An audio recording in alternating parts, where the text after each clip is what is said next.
Hola chicos, it's me, Senorita Colette, and I know we just talked about using word reference in class. You guys have received this worksheet here that I'm looking at, but I just wanted to give you a little overview, a little reminder about how to use word reference instead of Google Translate. Remember, Google Translate is not my best friend. Why? Because a lot of times students just put their text in there and figure out what they want to say. Now, yes, they detect the language, but it's very simple to go like this.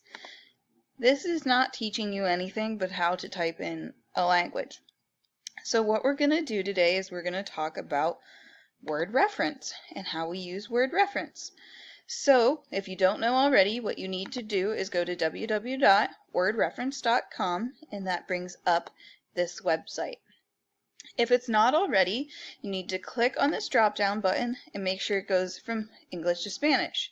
Now, if you're reading something in Spanish and don't understand one word, you can click on Spanish to English. So maybe what I want to know is how to say cat. So it gives me a bunch of different things in my drop-down, but I'm just going to press search. Once I press search, I can't just always go with the top one. So I need to make sure I get what I'm looking for. So cat, a feline domestic. Yes, that's what I'm looking for, like a pet. So that's gato. So then over here beside it we have that N and M. So we talked about this being a noun that is masculine. So it ends in an O, not an A. That's why it's masculine. So it would be el gato. Now, if I read the next one, it says a feline, wild, and big. That's not something I'm looking for. So let me give you a better example of why we need to read what we're looking for. Say I'm looking for bat, like a baseball bat. If I just look right here and go to the first one I see, it says nocturnal flying mammal. Now that's not going to work because that's not what we're looking for. If I go to the next one, sport, club, or paddle, bate, or masa, or pala. These are all different ways to say it depending on what country you are in. Now, notice how bate and murciélago are not the same thing. If I would have just picked the first one that I've seen, it's not going to work. It's like using an actual dictionary, but it's online.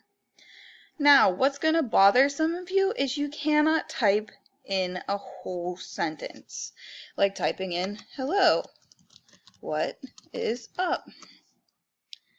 It's just going to bring up the first thing for you.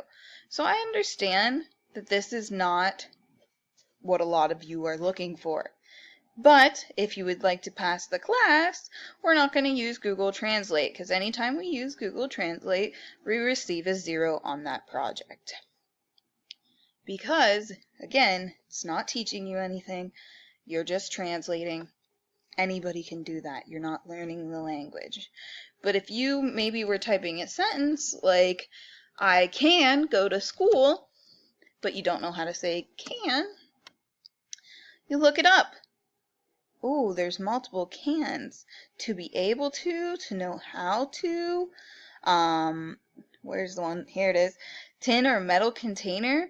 There's a lot of different cans that we want to notice. Now look, this doesn't have the N meaning noun. It's a verb. So we will learn this year our difference between our noun and our verbs, and we'll learn how to use word reference more throughout the course. But this is just a quick reminder on what you have to do and how you can do it. If you have any other questions, feel free to email me, talk to me in person, or just mess around with word reference on your own. Alright, chicos, adios!